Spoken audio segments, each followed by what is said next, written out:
Bidang Urusan Agama Islam Kanwil Kementerian Agama Provinsi Sulawesi Selatan menggelar pembinaan korban aliran keagamaan bermasalah, Senin tanggal 3 April tahun 2023 bertempat di Aula Kantor Kementerian Agama Kabupaten Boni.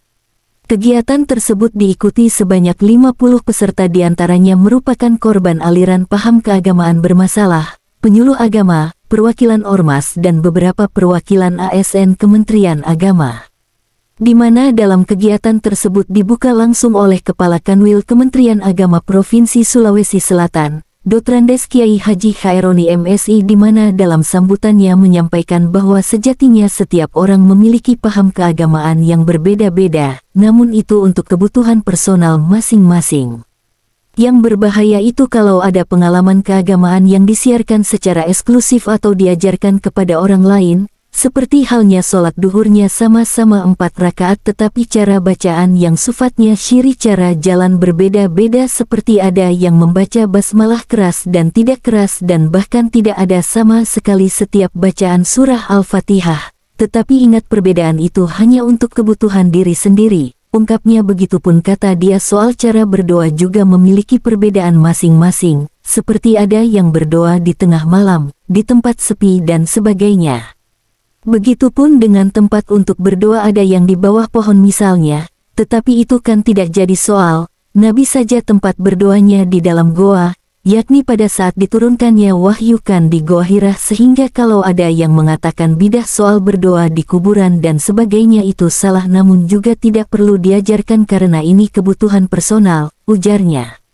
Senada juga disampaikan Kepala Bidang Urusan Agama Islam Kanwil Kementerian Agama Provinsi Sulawesi Selatan, Dr. Haji Wahyudin Hakim M.Ham, bahwa belakangan ini di Sulsel masyarakat dihebohkan munculnya aliran-aliran yang dianggap sesat, namun kata dia kemunculan tersebut juga tidak mesti langsung divonis sesat karena kata dia yang berhak tentukan sesat atau tidaknya adalah Majelis Ulama Indonesia (MUI). Namun perlu diketahui bahwa ada 10 kriteria aliran sesat menurut MUI, yakni mengingkari salah satu rukun iman yang 6, meyakini dan atau mengikuti akidah yang tidak sesuai dengan Al-Quran dan Sunnah, meyakini turunnya wahyu setelah Al-Quran, mengingkari otentisitas dan atau kebenaran isi Al-Quran, melakukan penafsiran Al-Quran yang tidak berdasarkan kaidah-kaidah tafsir, mengingkari kedudukan hadis Nabi sebagai sumber ajaran Islam, menghina, melecehkan dan atau merendahkan para Nabi dan Rasul, mengingkari Nabi Muhammad sebagai Nabi dan Rasul terakhir,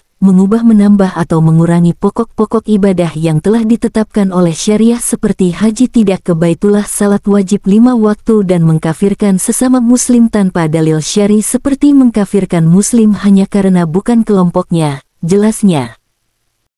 Paham keagamaan, setiap orang itu berbeda-beda sejatinya. Boleh saja sholat duhurnya sama-sama 4 rakaat saya dengan Kartipura, boleh saja. Tetapi bacaan yang sifatnya syirik jangan-jangan berbeda-beda. Jangan-jangan saya pakai Sayyidina, beliau tidak.